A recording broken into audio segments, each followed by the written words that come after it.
I read the 11-page white paper by You read it? Saylor. Yes, I did. Wow. Well, this is a lot changes in 5 days. I still remember when you and I opened up your first savings account. It was horrible.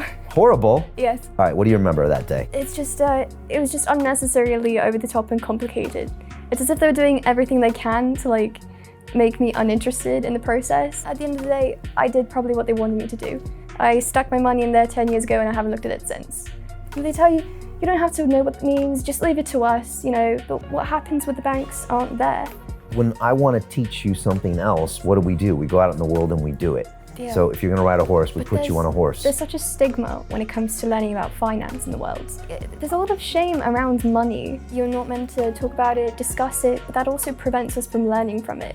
You probably don't have a great relationship with money. I do. You do? I think so, yeah. If there was a golden ratio in how much of your earnings you should keep in a bank and how much you should put in Bitcoin, what would it be? I definitely want to jump on it as fast as I can. Really? Yeah, while the prices are still low before it becomes even more popular. After this broadcast, young lady, we're going to set up a hot wallet on your phone.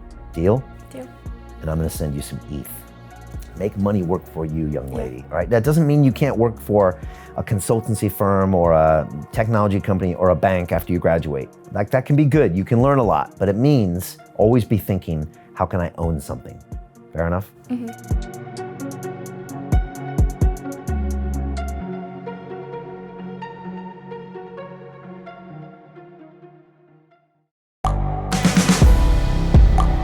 The world is changing. Inspiration is everywhere. It has never been so easy to connect, share, and bring people together. We're learning from others and finding the best in ourselves. Challenging our beliefs. Sharing our vulnerability. Overcoming our fears. Transforming ourselves so we can transform the world. How far can we go? This is London Real. I am Brian Rose. My guest today is...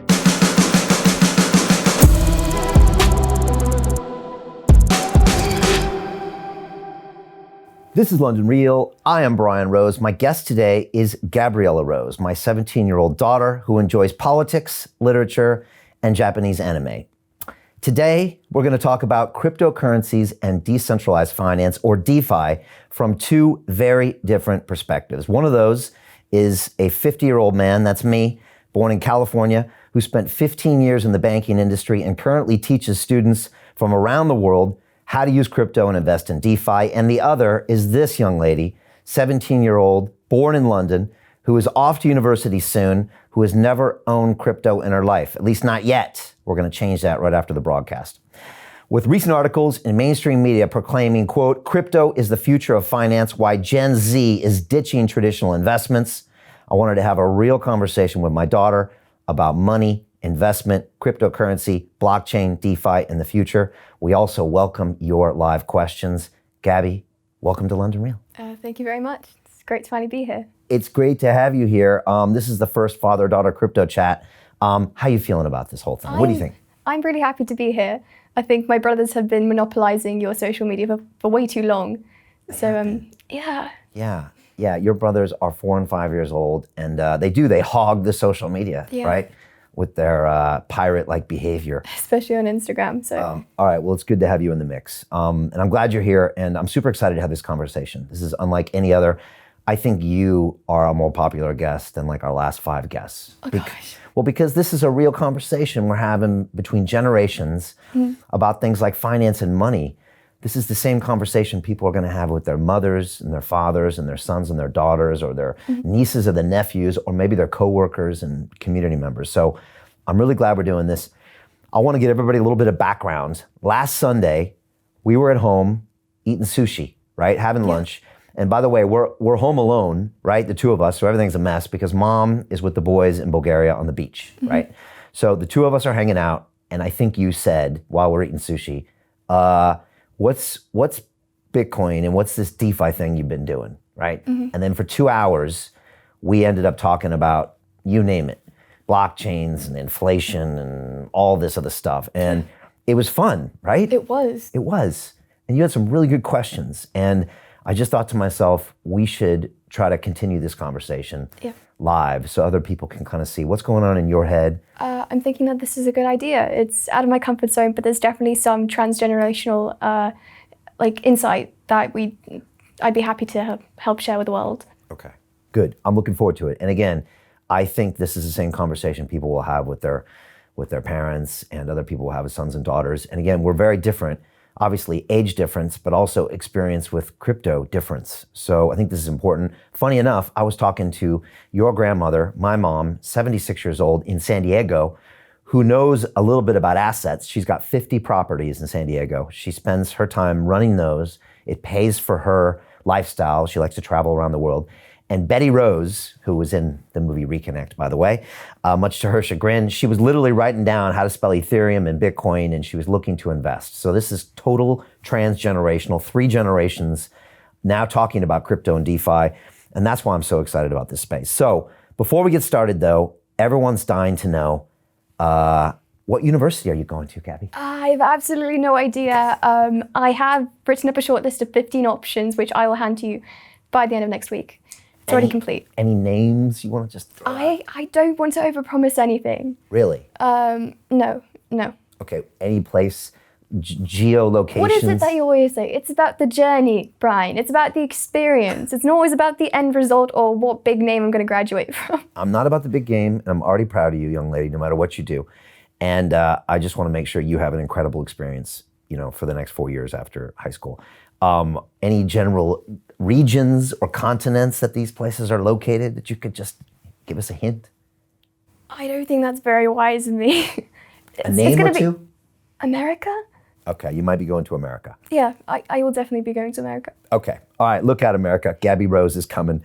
All right, good. Well, maybe we'll get some more questions later and talk about it. All right, shall we start? Yeah. Let's talk about this. Okay, so we got a lot to talk about today. And again, I'm learning so much in this DeFi space, and I teach a lot of people. But I thought we should start off and talk about maybe the mindset of money first before we start talking about Bitcoin or a stock or a bond or something. Because one of the things I was never taught as a kid is how to think about money. No one ever taught me that. It was go to school, get a job, get a paycheck, and that was kind of your life. But no one ever taught me what to do with money. And it wasn't until a few years ago where I had a guest on. His name is Robert Kiyosaki. He wrote a book called Rich Dad, Poor Dad, and he said this to me. He said, Brian, poor people work for money. Rich people make money work for them. Now, it's a hard thing to hear, but Robert doesn't work for a paycheck. He thinks that's a dead-end road. He said you have to acquire assets. Robert likes real estate. He likes gold. Robert actually buys Bitcoin now in his 70s. But he likes assets that create wealth. He doesn't like paychecks. And he doesn't like other instruments that he doesn't understand, like the stock market. And I took a lot from that. And I started to think about owning businesses. And of course, I own London Real. But I wish I had learned this much earlier, even at your age. So what we're going to talk about today is not just about Bitcoin going up and down and Ethereum and Dogecoin or whatever. It's really about you thinking about owning assets as opposed to getting a paycheck from a company. Does that make sense? Yeah. Yeah? Yeah, it's all about financial freedom and not being dependent and living your daily life on a check-by-check basis. Yeah. It's a lot more, it offers stability. It does. And unfortunately, like your whole education system and mine actually prepares you to work for a company. And because it was kind of constructed during the Industrial Revolution in this country, in Britain. And it was actually just meant really for the workers' kids to do something during the day. And so without you knowing it, and you have great schools you've gone to, and I went to good schools, but they kind of subconsciously train you not to make mistakes and to try to do everything right and to get a job. And unfortunately, I don't think that's the best way to think about money. So hopefully today, I'll start to introduce some ideas. Luckily, I had a mom who invested in real estate, My grandparents, one owned his own farm, so he grew barley and potatoes, so he was an entrepreneur. And one of them was a cattle rancher, so he had his own business too and had assets like cows and horses. So, and then my dad started a company. So it's kind of in my DNA too, which probably helped. But I want to talk about this stuff today. So how does that sound? Good? Yeah, I remember at the time when we talked about it before, when I think we were talking about like potential future jobs. And I was like, what about working for the government? What about being a civil servant? And you were furious. You were like, absolutely not. No, you don't want to be working for somebody else your entire life. You'll never make it to the top of the hierarchy. Become an entrepreneur. That's the quickest way to success. And no offense to any civil servants out there. I was almost a government worker as the mayor of London. But no, what I was trying to tell you is to think about owning something at some point, you know? And unfortunately, even your university that you're going to go to in the States or wherever you choose to go, it's going to kind of get you into this mindset of what's your job after school. And again, there's nothing wrong with going into the industry, whatever sector you choose, and learning for a few years. But I think you should always be thinking in the back of your mind, I need to make money work for me, which means owning assets. That could be a company, that could mean gold, it could be a property, it could be Bitcoin, but to accumulate assets, because that's how you're going to make your money work for you. If you wait for a paycheck until you're 70 years old, you're going to live this life of dependency that's going to, I think it'll hurt the quality of your life. So I think that's what we're going to talk about today. Sound good? Yeah. All right. You asked me on Sunday when we were eating sushi. Do you remember the first question you asked me? Like, what did you ask me? I don't remember. I think it was like, what's Bitcoin and what's this DeFi thing you're doing because I keep seeing you on social? It was something like that, right? And so I'll ask you, do you know what Bitcoin is? I have a very rudimentary understanding of it, so if you could... Well, what do you know so far? Bitcoin, there are 20 million in circulation. I know that they either operate on proof of work or proof of... Yeah, I've done some research. What's Ethereum based on? Proof of... Yeah, I've done some research. Okay. All right, what else? We'll get to that. What else? Okay, Ethereum, crypto. I read the 11-page white paper by... You read it? Yes, I did. Wow. Well, this is a lot changes in 5 days. It's really short, and it breaks it down really well, so... Okay. All right, well, let's just get everybody up to speed on Bitcoin, because again, Gabby asked me on Sunday, what's Bitcoin? And I get a lot of people asking me what Bitcoin is, and so I try to explain it to you the same as other people. So the way I see it now, and this could change over the next couple of years, is that Bitcoin was an idea created by this fictional character, we believe, named Satoshi Nakamoto, and he or she, or it, wrote a white paper and described an idea of transferring value through digital money that was verified as accurate through something called the blockchain and proof of work, a bunch of these computers trying to solve these complex cryptographic formulas in order to make sure that it was correct. And that was the security of this network. It was just an idea. Like, no one had ever built anything like this. It was just someone that came up with an idea, but it was almost like a beautiful solution, kind of like the steam engine was, you know, like 150 years ago. What if we did this, this, this, this? It works. And everyone was like, wow, that could change the world. And it did. This was something else, but it was just an 8-page white paper or a 10-page that you read. All my students have to read it too. Anybody can go see it. I think it's on bitcoin.com or something. It's out there. We'll put a link below. And it's a little complicated, right? But you can push yourself through it. And then a year or so later, someone decided to actually put it into place. And slowly people started trading little bits of this Bitcoin, and it started becoming slightly more valuable. At first it was worth like a penny, and then it got a little bit more valuable, and then it was worth $1, and then it was worth $100. I bought some back in 2013. It was worth about $85. And at the time, we still didn't know what it was. Max Kaiser was talking about it. You remember he came for Thanksgiving dinner? Yeah, okay.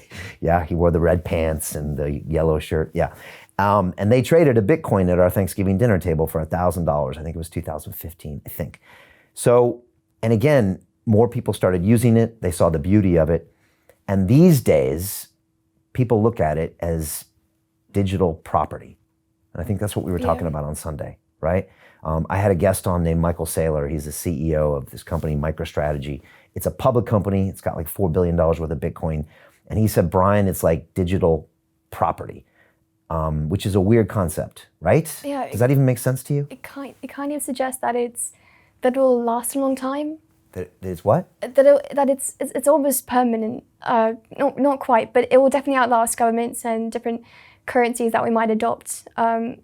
But isn't Bitcoin only worth as much as it is popular? So when it's right now, there's a lot of memes and trends circulating, and I think it's at its peak popularity. But will it ever grow old? So really good question. First, let's talk about the digital property aspect, because that's really important, because you said it kind of implies it'll be around forever, right? Yeah. So your grandma owns 50 rental properties in San Diego. Mm-hmm. She slowly bought them over the last 30 years. Now those pieces of land, those will be here for a long time, right? Mm-hmm. Until the planet explodes, right? So that's a piece of property that will be there. Now maybe the building will come and go, but Betty Rose owns that piece of property as long as she wants to. She can pass it on to me, maybe it'll go on to you, maybe it'll go on to your kids. Mm-hmm. But that's a piece of property that's not going anywhere. Agreed? Yeah. Okay. So when Michael and other people talk about Bitcoin, they say this is the same thing, but it's digital and it's not going anywhere. Now, Michael thinks it's the best investment for the next 1,000 years. Mm-hmm. He says it's that. Now, you said it's only has value if people want it. Is that what you said? Yeah. Okay. Laws of supply and demand. Yeah. But now, let me ask you a question. What if people don't want property in San Diego, where Grandma lives? Like, what if people think that San Diego's played out, the weather's too warm, nobody wants to be by the beach, and so they all want to move to Iceland instead? Like, that could happen, right? Mm-hmm. But it probably won't if there's more humans on the earth. You agree? Yeah. Okay. So people are thinking the same thing with Bitcoin. Like you said, there's a fixed number of coins. I think it's 21 million total. I think there's 18 million circulated. The rest are going to come out as mining fees over the next few years. Mm-hmm. But then it's a fixed asset that no one can increase, like the government does with money. We can talk about that in a bit. Just like property on Earth, right? But is it really a fixed asset? Because there's a limited amount. Once it's all been mined, won't the prices skyrocket? Okay, cool. So let's talk about that. First of all, when it comes to property in the world, do you agree there's a fixed amount of property? Yeah. Right, we can't really create a new piece of Earth unless the ocean goes up or down or something, or you build something out on land, on the ocean. So there's a fixed amount of property, and it's good to make a comparison to property markets, I think. So Betty, our grandma, owns property because she understands it and believes it will go up over time as more people are in the world and they still demand places to live. Mm-hmm. Cool? Okay, so Bitcoin has created, I think in the next 10 years, there will be a total of 21 million. No, I think it actually scales over time, but it'll basically be somewhere around this amount, 18 to 21 million. And nobody, no government, no higher power, no higher being can come and create more Bitcoins, just like no one else can create more pieces of property. So people feel like this is an asset that can't be messed with or screwed with by a government or a bank or anybody else. And so as long as the technology doesn't break, people feel like this is a good investment. At least some people do. Yeah. Does that make sense? Yeah, until the point it gets hacked into and it all collapses. Right, okay. Yeah. All right, so you make a good point there, right? What happens if it gets hacked? Now, there was a hacking a couple days ago. Somebody hacked into some Poly network and hacked out $600 million worth of coin. Of course, we're in the internet age, so the hacker went on Reddit and did an AMA about his hack, only in the internet age, and talked about it and gave half of it back. Now, this wasn't Bitcoin or Ethereum, but he hacked into one of these blockchains. So, good point. Let's talk about it. This is technology. It's unproven. Bitcoin's been trading since maybe 2009, so we've got 12 years. But you can't see it, you can't touch it. So you got a bunch of old guys in America, like Warren Buffett, who have been trading, and they own airlines, and they own underwear companies, and they own restaurants, and they say, this is a joke. Like, there's nothing here. I can't see it. I can't touch it. It's got no value. So why would I buy it? And then you got other people that say, actually, this is a store of value that'll be worth things in the future because I can transfer money to you without asking the permission of a bank. I can do it with very little fees in a very quick amount of time. And that is where people see the value of Bitcoin, and people believe it's secure because of mining. So does that answer your question about being hacked? Yes. Do you think Bitcoin will be hacked in the next couple of years? I think it's some people are never going to stop trying, especially as the value increases. I think it's a matter of time, to be honest. You know, you might be right, but Bitcoin is the most traded. It's been around the longest. It's also one of the simplest cryptos out there. And so most of the Bitcoin fans, we call them Bitcoin maximalists, who believe that there's Bitcoin and there's nothing else. Everybody else is just, they're kidding themselves with their little coins. They say this thing's been stress tested and it's bulletproof. And, they have a point. It's pretty strong. The next in-line currency, Ethereum, which you talked about briefly, which is like Bitcoin, but it's programmable. And it doesn't necessarily have a fixed number of coins. So people say, oh, you can mess with it. That thing's a little less than half the size of Bitcoin. And it's been around since 2014, 7 years, and hasn't really been hacked. Not yet. Not yet. And that's the thing about this technology. And if you try to explain this to somebody who grew up, 50 years ago, they'll look at you and say, I can't see it. I can't touch it. I don't see the value of it. So why? And that's the kind of the arguments you get on the back of it. What do your friends say about Bitcoin? About Bitcoin? Yeah. The girls you go to school with, what do they say? They don't talk about it so much. I have a few friends that do invest in stocks, but the problem is they don't know where to start. I think with my generation, because such a huge percentage of Bitcoin is a scam. So they really, it's not that accessible yet, I think. Okay, so they're still wary of crypto. Yeah, most of them. And do your friends use like Robinhood or one of those online trading platforms, or do you even know? Not my friends, no. All right, so you're not necessarily in the crypto clique. Not yet.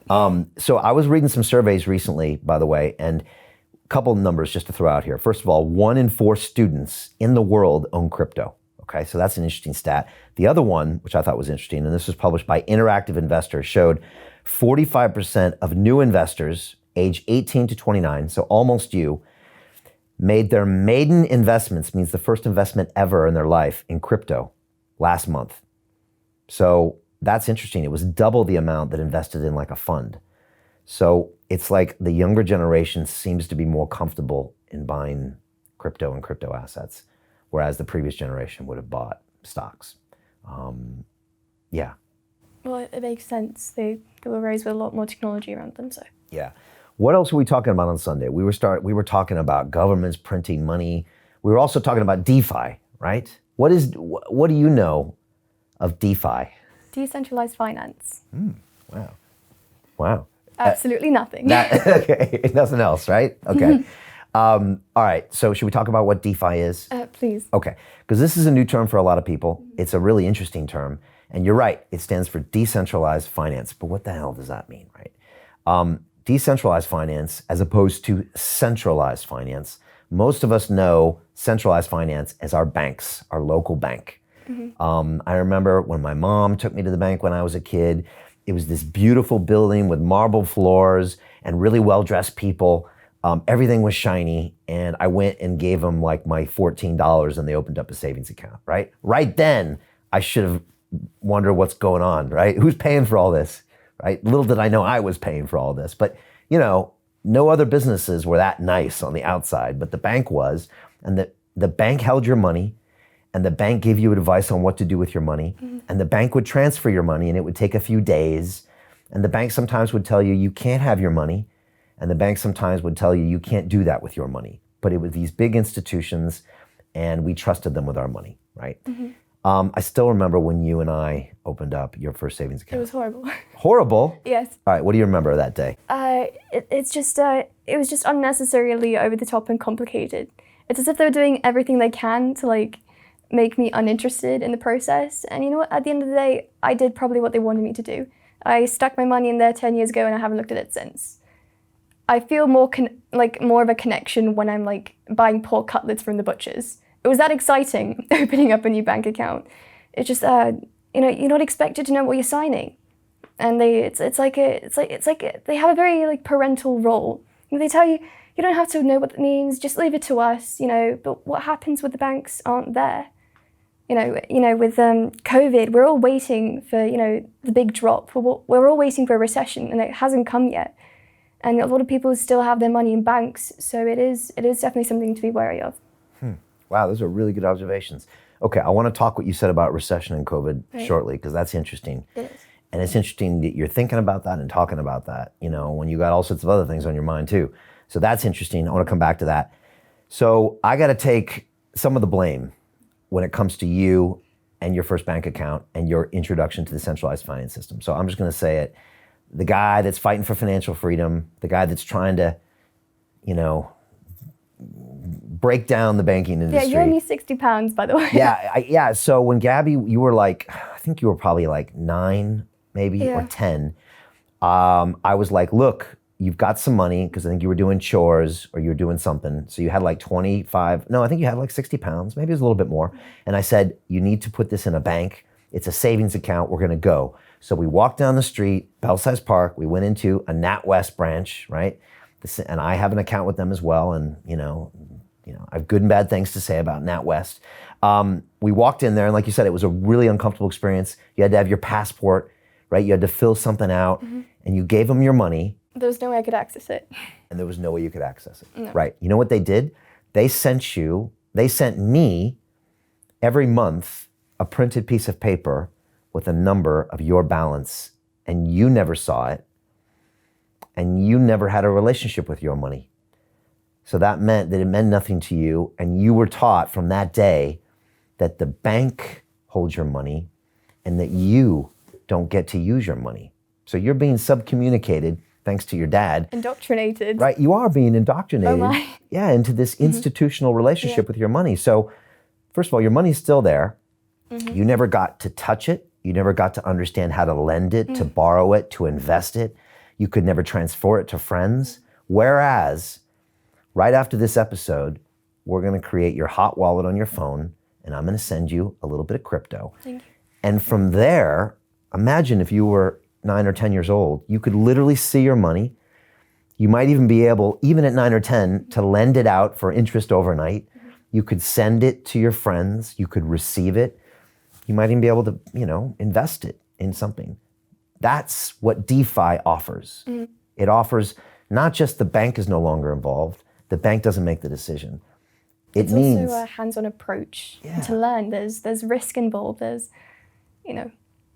not someone over your shoulder telling you what you can't buy. They told you couldn't buy crypto anymore. So yeah, like when I want to teach you something else, what do? We go out in the world and we do it. Yeah. So if you're going to ride a horse, we put you on a horse. There's such a stigma when it comes to learning about finance in the world. Why is that? Anybody that takes finance for A-level or college, I know that they get called snobbish, upper class, just privileged. Is that what happens with people that study finance? Yeah, there's a lot of shame around money. There is a lot of shame around money. Talk about that. Okay, on the spot? Yeah. Okay. What is that? I mean, like we're in England. There's shame around money, as in people don't like to talk about. Absolutely. Okay. You're not meant to talk about it, discuss it, but that also prevents us from learning from it. And with the bank, you're not expected to know what you're signing. It's almost as if they make you feel too stupid to understand, and they don't want you learning. So at the end of the day, you just leave with them and just pray for the best. Maybe you don't even look at it twice like I did. Yeah, your money's still sitting there. I don't even know. I have no idea what happened. But like what you said is exactly what Robert Kiyosaki said in his book, Rich Dad, Poor Dad. He said, schools don't teach you about money. And when he was a kid, he raised his hand to his teacher and said, when do we get to learn about money? And they said, we don't talk about money. He said, but you're teaching me Spanish, and you're teaching me history, and you're teaching me science, and you're teaching me math. Why don't you teach us about money? And the teacher said, no, we don't do that here. Mm-hmm. Now, I'm not saying there's some, conspiracy there, but like we don't actually educate our children on money. Like, why isn't there a class in school of you opening up your first business, and, creating your own accounts for the first time? Like you said, I bet when some of your friends do study finance, it's more it's less about money and it's more about finance. Okay, the banks do this and the banks do that, but it's not really about maybe what money is. And again, so many people love Robert Kiyosaki's book because it's the first time they were ever taught about money. And again, they were told that saying, poor people work for money, rich people make money work for them. And it's like a light bulb thing. But I don't think, strangely, the banks don't necessarily want you learning about money. The system isn't programmed. And so this is an interesting time because we've never seen people that have access to their own money. So in the last few years, all you crazy kids are buying crypto, okay, according to these studies, right? Because I think, and let's talk about the next point you made, are you a little suspicious of governments and banks and maybe even parents as far as that we know what the hell we're doing? No. You're not? No, I'm not. Do you think we know what we're doing? It's more bravado than anything else when it comes to raising kids, I think. But I think, do you think that people invest in crypto because it gives them a chance to not have to deal with their banks? Yeah, it's a failsafe. It's entirely on your it's entirely your own. It's transparent. There's legitimacy in it, and it's like what you said. Banks have been the greatest scam for like the last 30 years. You said it, not me. No, again, I do think that for the last 300 or 400 or 500 years, we've been taught this: the bank is your relationship. And I was just having flashbacks to the bank my mom took me to in San Diego, and it was this beautiful thing, and it was this arm length piece. But I think now people, especially younger people, are saying, I can buy Bitcoin and I can invest it and I can send it on my mobile phone in 1 minute, and I know what it's doing, and I don't have to get someone's permission or a bank. And I like the fact that I have a relationship with money. And I think that's what we're seeing now. Yeah, we have more options. So that is what DeFi is. It's decentralized finance and it's peer-to-peer. And that's also why it's growing at the fastest rate in human history that we've seen any technology grow. That's it. The wheel, remember the wheel? That was a big deal back in the day, right? The steam engine, made in England, thank you very much, by the way, was a big deal. The internet was growing about 63% year-on-year growth, which is massive. That year-on-year growth means it goes whoop. But crypto, according to one of my recent guests, is growing 113% year-on-year growth, which means by about 2027, I think 4 billion people will own crypto. But right? Isn't that scary? Generally, when things rise that fast, if you look at credit crunch or the Wall Street crash, and when ordinary people tend to overinvest, the consequences eventually come about. Do you think something similar might happen? It's a great question, Gabby. The two closest things to the rate of adoption right now were the internet in like the late 90s, which was about 60-some%, and mobile phones, right? Remember, you probably remember not having a mobile phone, but like barely. You remember seeing them. I remember when there were no mobile phones. So the adoption of those two technologies was pretty quick, like 60%. This is almost double that. And you're very right. When you get everybody rushing into a market, sometimes it gets overvalued and crazy things happen. So you probably heard of the .com crash, maybe. Yeah. So everybody, and I was part of that. I was in New York City. It was 1999. I was the CFO of a .com startup. We had given $20 million to build this site that sold luxury goods to people. It was called luxuryfinder.com. And we all thought this was going to be the next big thing. And the prices went really high. And then about a year and a half later, the prices crashed. So how do you invest while knowing that? How do you protect yourself? So that's a good question. One thing that's important to remember is people look on that as a failure, but what they don't realize was when the prices did go up and did go down, everybody kept using the internet. So even though the price of the stocks went down, everybody started using Amazon, they started using Google, later they started using YouTube and email. So even though the price went down, more people kept using the technology. Does that make sense? Mm-hmm. The same thing you see with crypto. So, last year, middle of last year, there was a drop in the prices of the crypto. And when the prices of the crypto dropped, a lot of people lost money, they got out of it. But the people working on the technology in the background in DeFi, creating all the apps and all the protocols that allow you to lend money or borrow money or transfer money or do insurance through the blockchain, they were like, this is still going to be big. So they were still coding away. Just like Google is a search engine, even though the stock market crashed, the two guys at Google said, people want to search the internet. The internet's growing. It's not going anywhere. This is a great idea. And they kept building. And that's why they're a $1 trillion company today. So you're right. There will be price spikes. And we see them on Bitcoin. I mean, we see volatility in Bitcoin. Probably because there's a bunch of crazy kids out there buying crypto who'd never bought anything in their life, maybe. But you're right. We don't know where it's going to go. And it's new. You told me that if Bitcoin did crash, you'd cry. I'd cry. Yeah, you said it. If Bitcoin got like hacked tomorrow, I would be disappointed because I see something incredible. If digital property actually exists, Gabby, think about it. It changes the world forever. Now, we talked about this on Sunday. I want to talk about this now. Your grandma, Betty Rose, lives in San Diego, California. Now, she, was born in America. She had amazing parents, my grandparents. I'll talk about them, I'll get emotional, who taught her really good values, who taught her to work hard. She went to college at one of the colleges you might be looking at. She graduated, she became a teacher. She was a mother, single mother, raised the three of us. But she had access to invest her spare money into properties in San Diego. And that's why today she's retired and she can live off those assets. And she travels everywhere. Grandma's crazy. Grandma will travel. She'll travel to Iran, North Korea. She's going back to the Caucasus. She'll go everywhere at 76. She's gangster. But the only reason Betty could buy property in San Diego is because she was lucky enough to be born in America. Does that make sense? The problem with property as an investment is you have to have valuable property near you or you can't get access. Now, let's take a woman who's my mom's age, who was born in Ethiopia as opposed to San Diego, okay? About halfway around the world, almost exactly, right? Halfway around the world, different continent, both are pretty warm, okay? But in Ethiopia, you don't necessarily have access to buy a property that will hold value, okay? Now, there's a lot of countries around the world that go through cycles. And, whether it's Venezuela or Brazil in the 80s or African countries, Asian countries, they go through cycles. Yeah. And the problem is that when you go through a down cycle, you don't have any assets you can trust because your property can be seized by governments. Your business can be taxed or seized.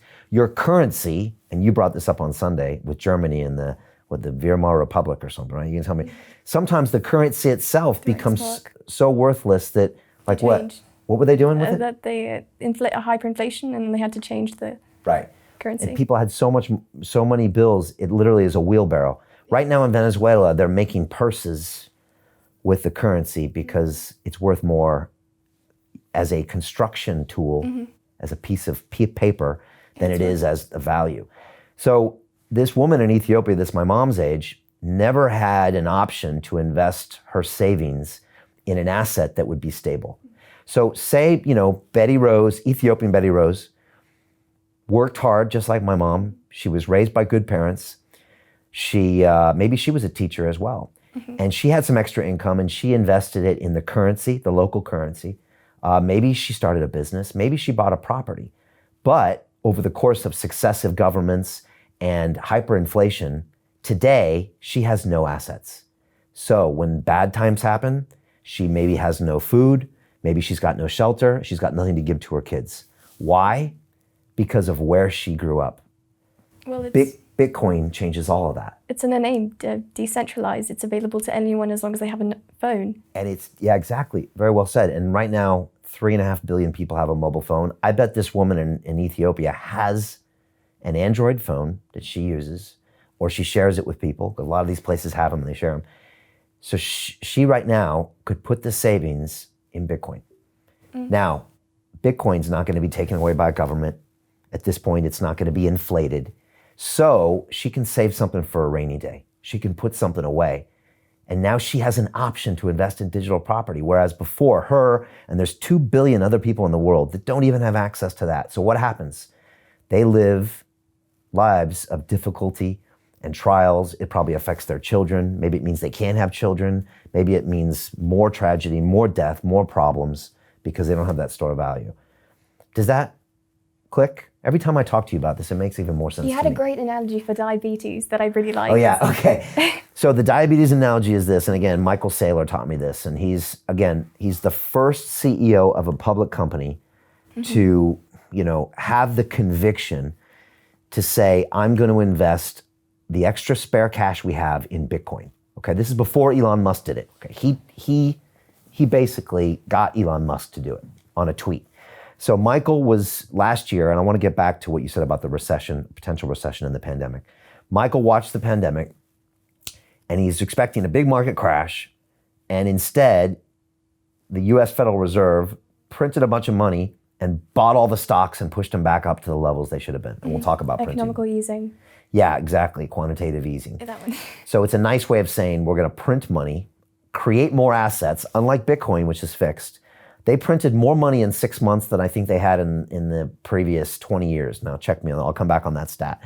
Just to prop up the economy, to keep everybody calm, keep them from going crazy and rioting and stuff. And Michael said, as the CEO of a company, I've got, I don't know how much he had on his balance sheet, a few $1 billion of spare cash. A lot of companies have cash. Apple sits on a bunch of cash. Google sits on cash because they're basically monopolies. They make a ton of money. They don't know what to do with it. Michael said, holding it in cash is actually, I'm doing a disservice to my investors. Something's wrong with me. I better find a better asset. So he said, he looked at gold, he looked at property, and then he looked at Bitcoin. And he said, this is the best asset that I can use in my fiduciary duty as a CEO of a publicly held company, which means the shares are public, the SEC regulates every one of his moves. He said, we're gonna buy Bitcoin with that. And he bought $4 billion worth of Bitcoin, and his stock price went up like 8 or 10 times. So the market said, yes, please do more of this. Elon Musk bought $1.5 billion on Tesla, I think a few months later. And he was one of the first guys to really say, this is the right thing. And he told me, Brian, for the next 1,000 years, what's going to be around? Is Facebook going to be here in 1,000 years? No, I don't think so. He says, is the property going to be there? The beachfront property? I don't know. Maybe the tides are going to rise. I don't know.